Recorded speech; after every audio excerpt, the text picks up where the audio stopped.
Hey, good morning, everyone. I welcome all the listeners to the next session in Java. So here, in the previous session, a couple of sessions ago, we have started data type, and then especially in the previous session, now on about some of the control statements in Java. So under the control statements, as we said earlier, these control statements are divided into three categories. So among those three categories, we have completed the selection statements, and under the iterational statements, we have completed while and do while. So in today's session, we are going to start with the for loop, right? So let us revive the things what we have discussed so far in the previous session. So here, selection statements are also called as conditional statements. You can call these selection statements as conditional statements also.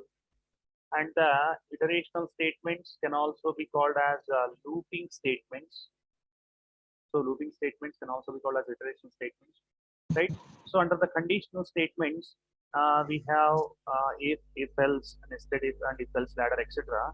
All these are called as two-way conditional statements, right? Because in case if the condition is true, one part of code will be executed, and in case if the condition is false, another part of code will be executed. So there are only two ways, right? That's why we call them as two-way selection statements. And while coming to this switch case, it is a multi-way selection statements. We have seen in the previous session, right? We have seen in the previous session. Depending upon a condition, there may be n number of cases. So any one case among n number of cases will get executed. And if no case matches among the n number of cases, then default case will get executed. So there are multiple number of options depending upon a condition. That's why we call switch case as a multi-way selection statement. And coming to the next one, looping statements. So if you want a part of code in the program to be executed for n number of times, then we go for this looping statement, right? Yesterday I have said one example that if you want to print, right? If you want to print CSV on the output screen for n number of times, right? If you want to print CSV on the output screen for n number of times,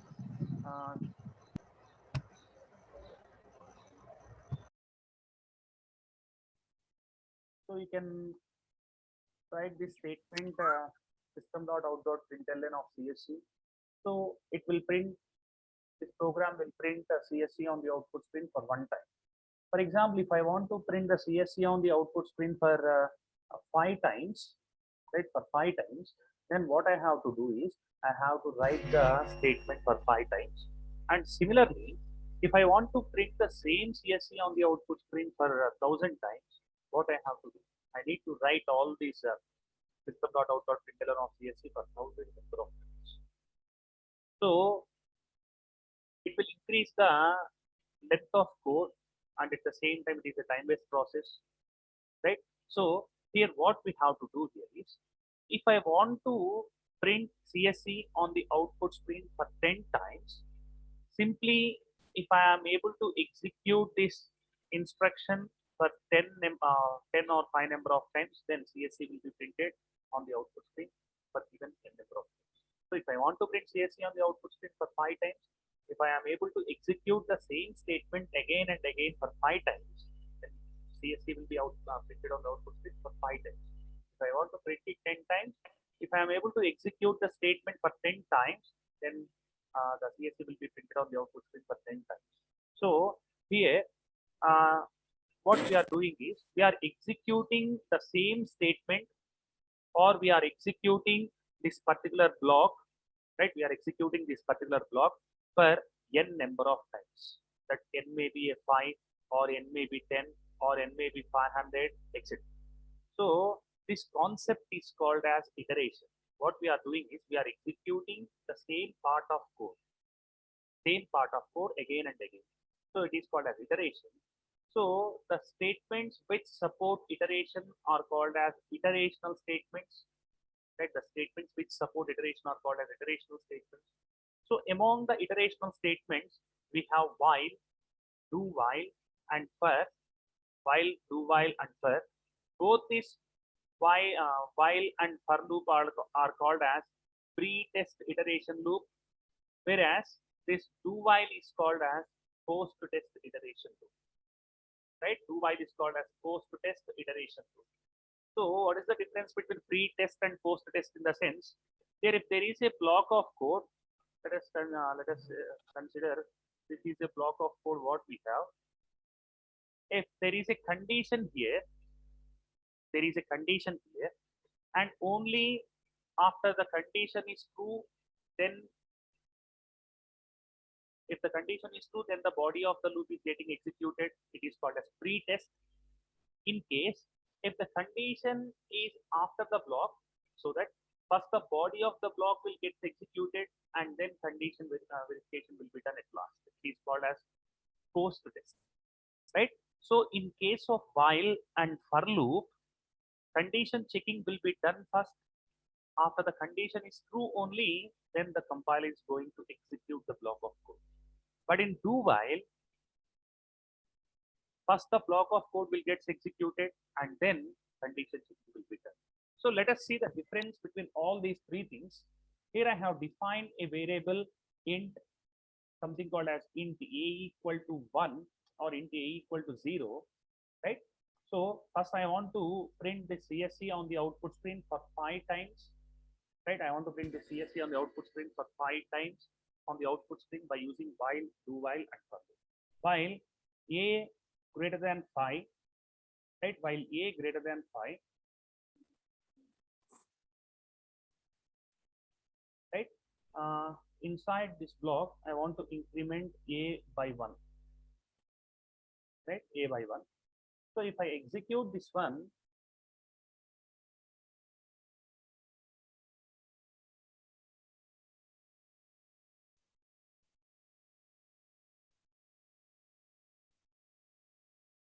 I'm sorry, what we have to do is have to take less than a less than 5. If I execute this one,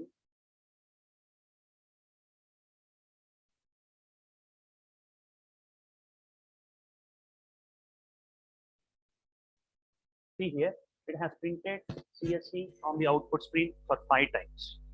So here,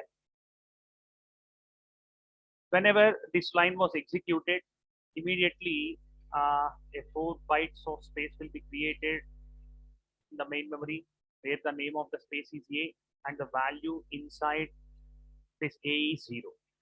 After that, condition checking will be done. 0 less than A. Here the condition is true. So the condition is true. That's why it has printed CSC on the output screen. After printing the CSC on the output screen, we have incremented the A value by 1. So here 0 will become 1. And then again condition checking will be done. 1 less than 5. Again CSC will be printed on the output screen. And when it execute A++, now 1 will become 2. And then again it will print CSC. And then 2 will become 3. Again it will print CSC. 3 will become 4. Again it will print CSC.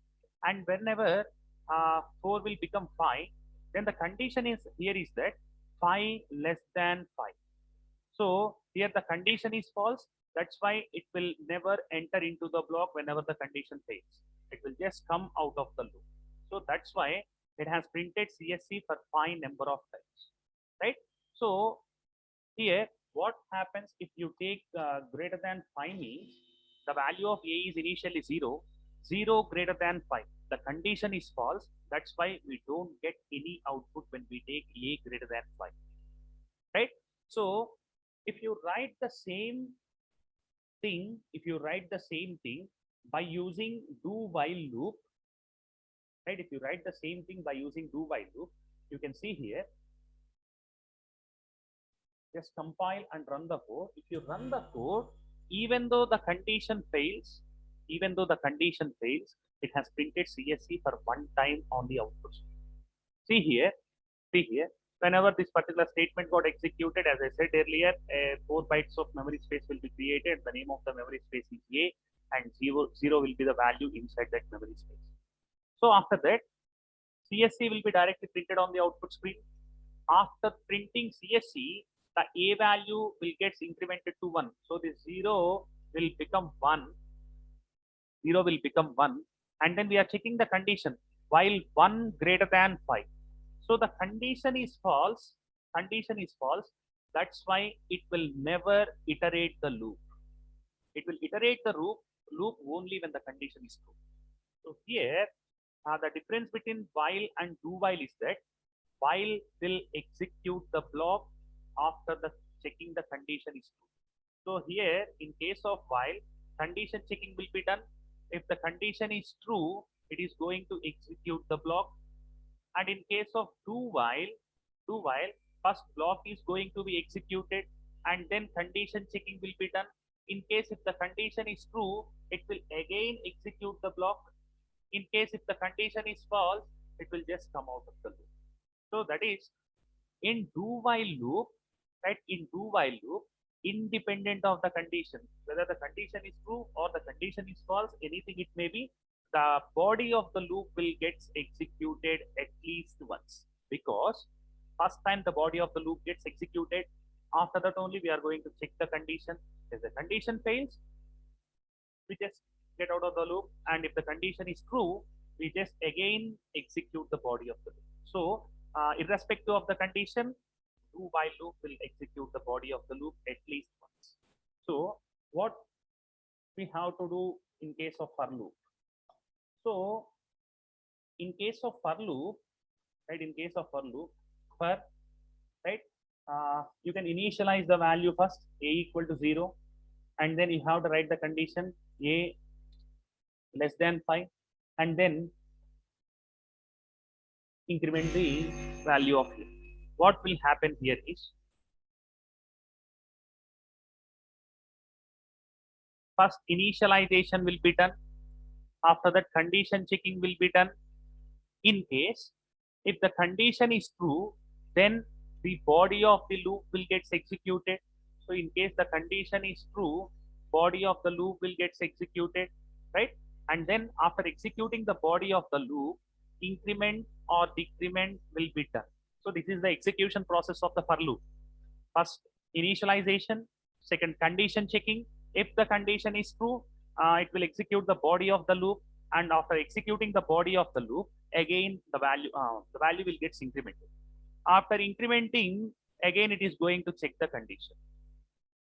Again, if the condition is true, it is going to execute body, and if the body is executed, the value will get incremented, and this loop will repeat until the condition fails. If the condition is failed, we just come out of the loop. So this is the execution process of the for loop. So here, first we have defined a variable a of integer type.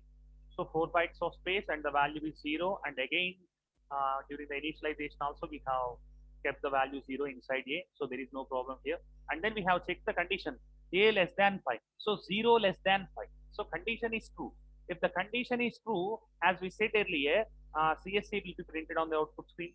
After printing CSC, a plus plus. So the value of a will become 1 here, right? A value of a will become 1, and then after incrementing the value, again it is going to check the condition.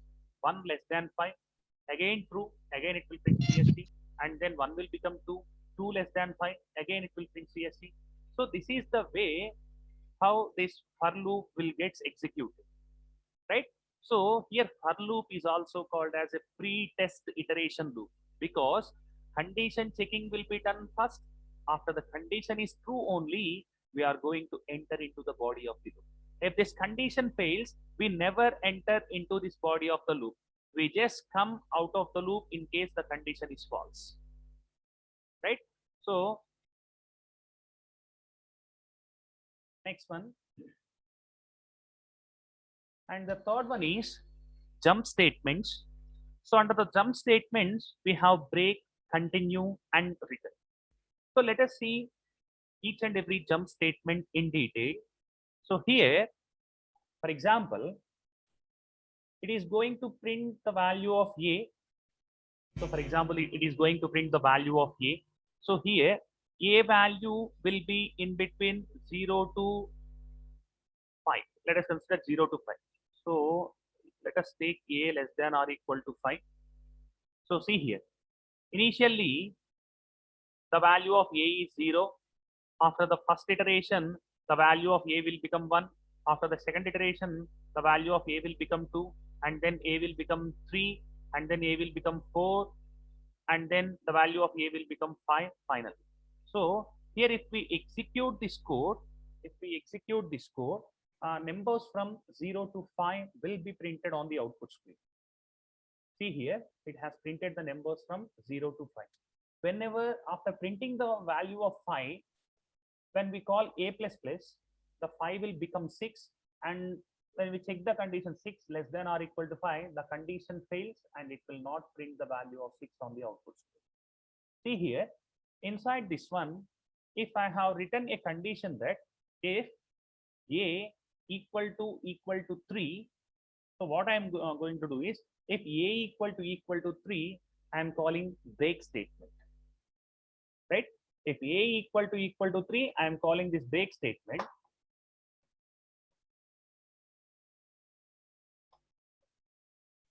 So what will happen here is, see here, initially the value of a is 0, 0 less than or equal to 5, the condition is true.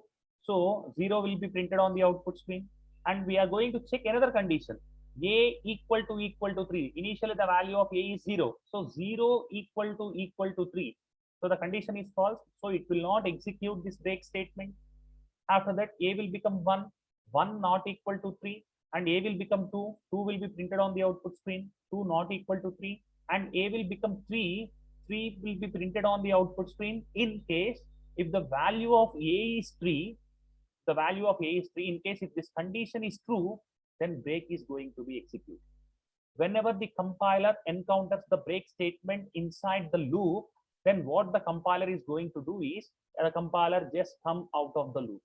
Even though we have written a loop that will iterate from 0 to 5, right? Even though if we write a loop that will iterate from 0 to 5, whenever the compiler encounters the break statement in the middle of the loop, it will just come out of the loop irrespective of the iterating values.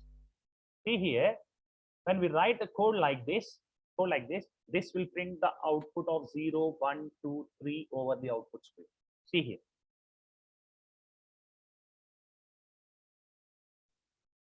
So it has printed 0, 1, 2, 3. We have written the loop from 0 to 5. See here, we have written the loop from 0 to 5. But then if the value of a becomes 3, we said that break the loop. So here, after printing the 3, the loop will get terminated, right?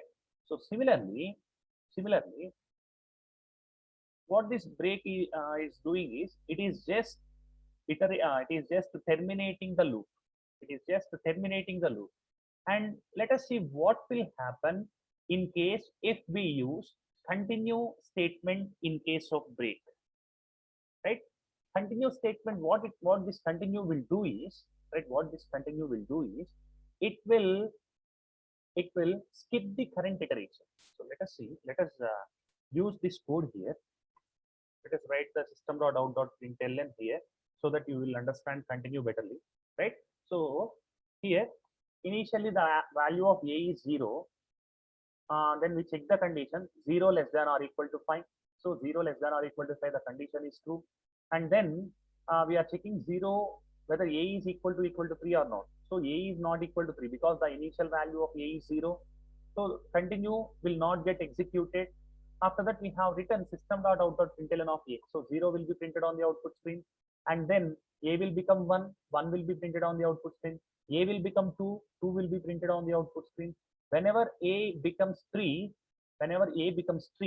then what we said that continue in the sense, what it will do is, it will just skip the remaining statements inside the loop. Whenever the continue statement got executed, it will skip the remaining statements in the loop, and then it will continue the next iteration. So what will happen is, first 0 will be printed, 1 will be printed on the output screen, and then 2 will be printed on the output screen.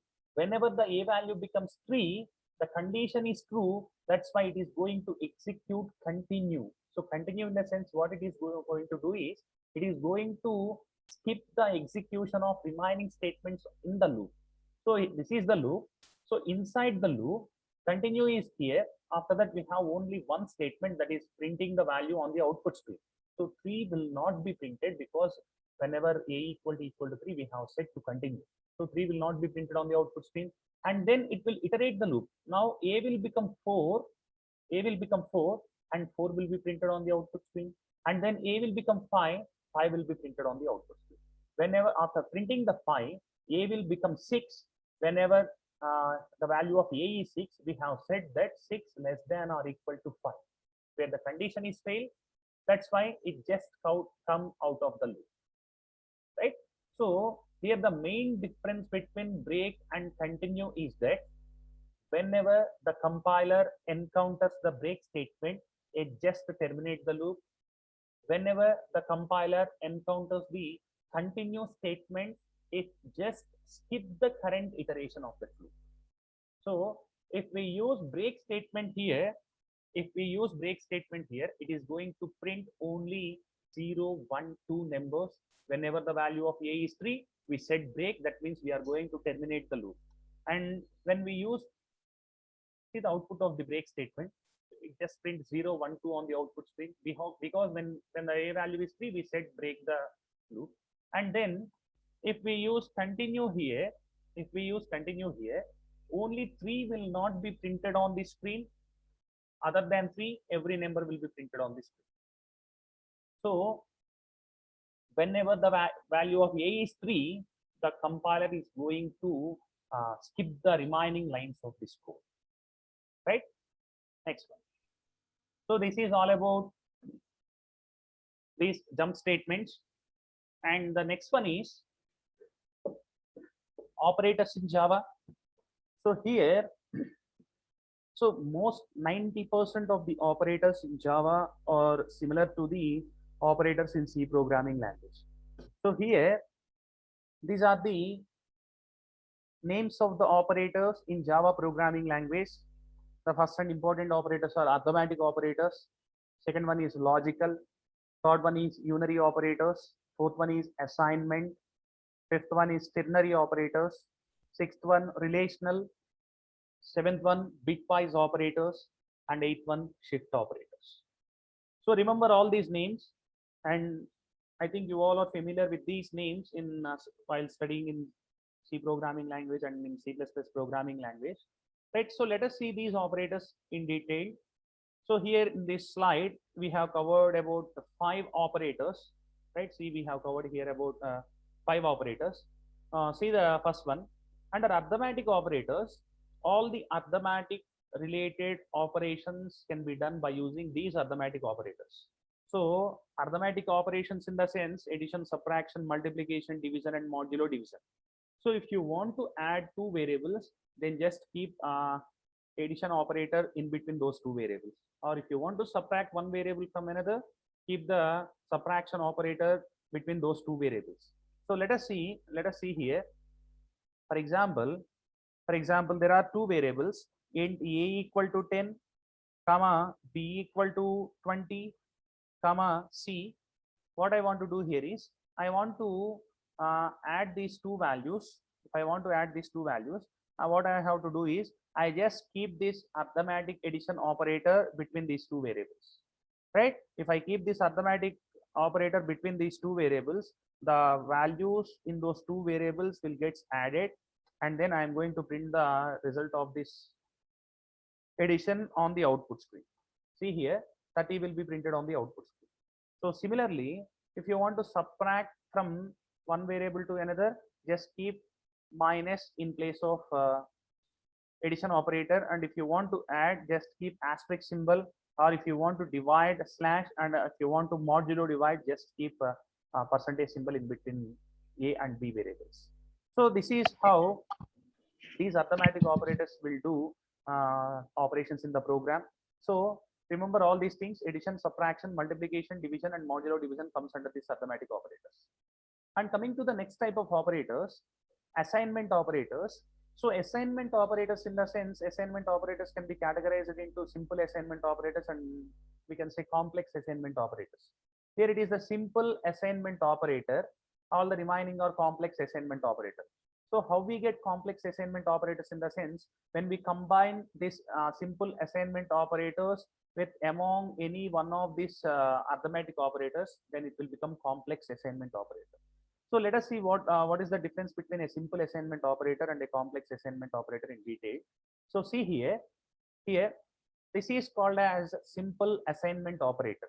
What it will do is it will keep the value which is in the RHS in the place of in the space which is allocated for this variable. See here, whenever compiler execute this particular line, what it will do is it is going to create three spaces where the size of these three spaces will be 4 bytes each, where the size of three spaces will be 4 bytes each, where the name of the first space will be A, name of the second space will be B, and the name of the third space will be C. And see here, for A, we have given the value of 10, so 10 will be stored inside A. For B, we have given the value of 20, 20 will be stored inside B. And for C, no value will be stored because we don't assign any value to variable C. So here, what this assignment operator is doing is that it is going to keep this value, it is going to keep the value which is in the RHS side in the space which was allocated for A. And at the same time, this RHS value, that is 20, is going to be stored inside the space which was allocated for B.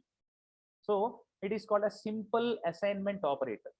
So here if I write C plus equal to A, right? If I write C plus equal to A, which means C equal to C plus A, right? Or if I write B plus equal to A in the sense B plus A equal to in the sense B equal to B plus A. So we are going to add the value of B and A, and we are going to store the resultant of this addition inside B. So instead of writing B equal to B plus A, we can simply write B plus equal to A. Here it is called as some complex assignment operator. We are going to do some operation and then we are going to assign the result among one of the two variables, right? So here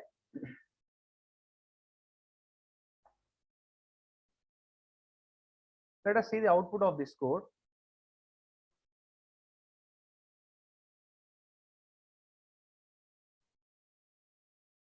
So here what is happening in the sense we have written B plus equal to A. That means compiler is going to calculate B plus A and it is going to store the result of B plus A inside B.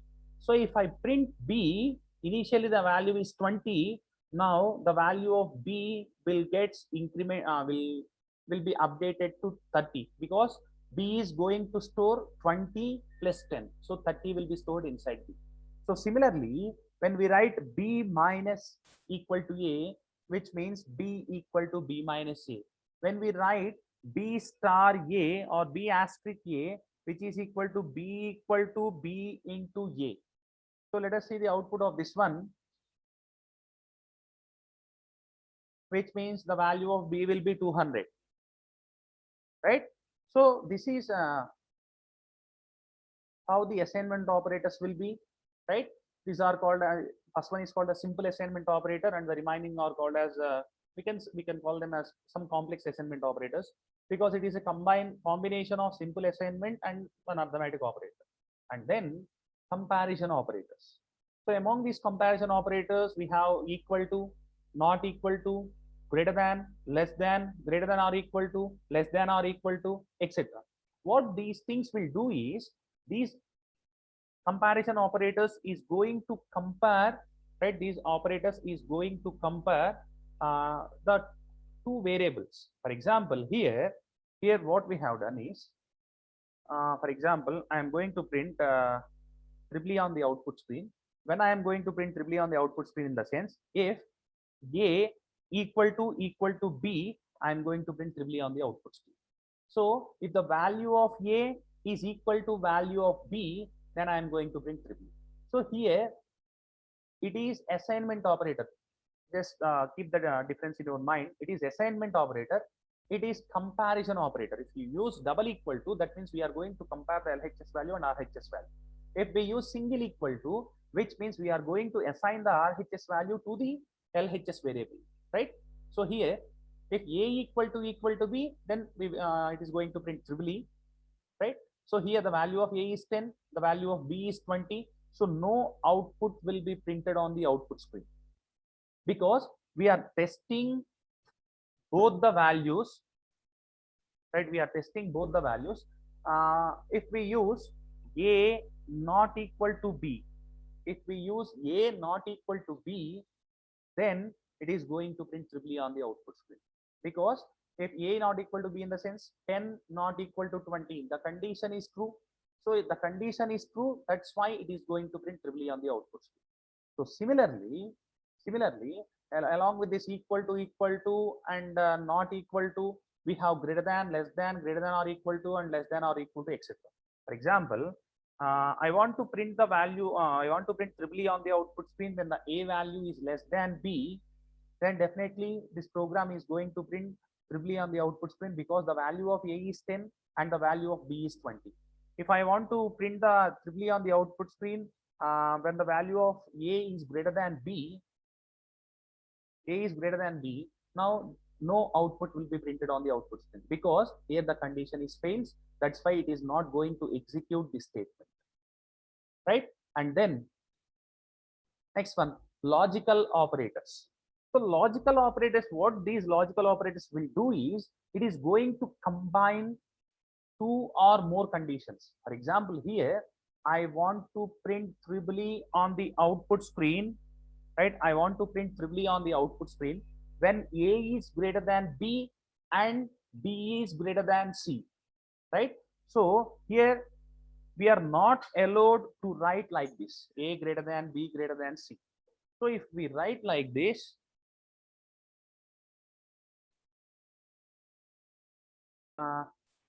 see here, when we write A greater than, B greater than, C, right? We are getting some error. We are getting some error. So here we are allowed to use only one condition. So if you want to use two conditions, we can write like this: A greater than B, B greater than C. And what we are going to do here is, we are going to combine these two conditions. So what we want here is, the value of A should be greater than B and the value of B should be greater than C. Only then we are going to print triply on the output screen. So see here, the value of A is 10, B is 20. So 10 greater than 20. So the condition is fails. And again, second condition also fails. Here, so if both conditions are true only, then it is going to execute the remaining statements of the code. If first condition is true, if second condition is false, or if the first condition fails, second condition is false, true. And then if both the conditions are false, in both these three cases, it is not going to enter, or it is not going to print triply on the output screen. Only if both the conditions are true only, then it is going to print triply on the output screen. So see here, this is logical AND. When we use logical OR here, what will happen here is, when we use logical OR, if both the conditions are true, then it is going to execute.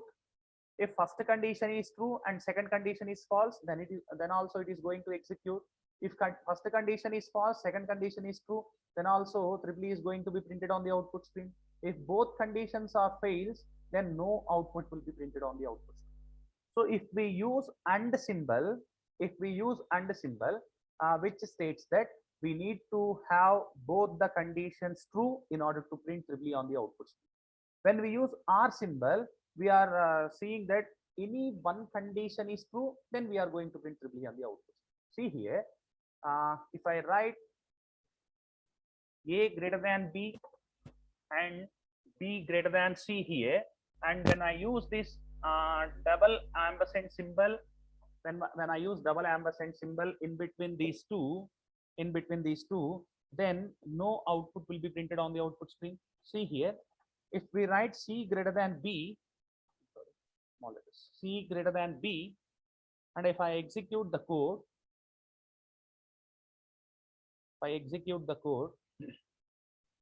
so no output is printed on the output screen. Here, the first condition is failed because 10 is not greater than 20, but the second condition is true. 30 is greater than 20. Because we have want both the conditions to be true in order to print triply on the output screen. But here the first condition fails, so the triply is not printed on the output screen. See what will happen if we use R in between these two. If we use R in the sense, we want any one condition to be true in order to print triply on the output screen. So compiling this one and executing this one. If I execute this one, it has printed triply on the output screen. See here, A greater than B, this condition is failed, but C greater than B, this condition is true. So we have selected R in between these two conditions, A or B. If anything is right, then we are going to print triply on the output screen. So this is how this logical and logical R will be, right? Logical and logical R will be. Among that, we have one more thing called as logical NOT, which will inverse the total condition. So in case if we use AND or if we use R, if both are true, then AND will is true and OR will be true. And if anything is false, AND will be false and OR will be true, right? If anything, any two conditions are false, AND will be false and OR will be false also. See here, if we want to inverse the entire condition, then we can simply use this NOT symbol, logical NOT. I will explain the logical NOT in the next session. So time is running away. So I hope you all got to understand today's session. And if you have any doubts regarding today's session, you can keep the comments in the comment box of this video. And I really thank each and every listener of this video for being here.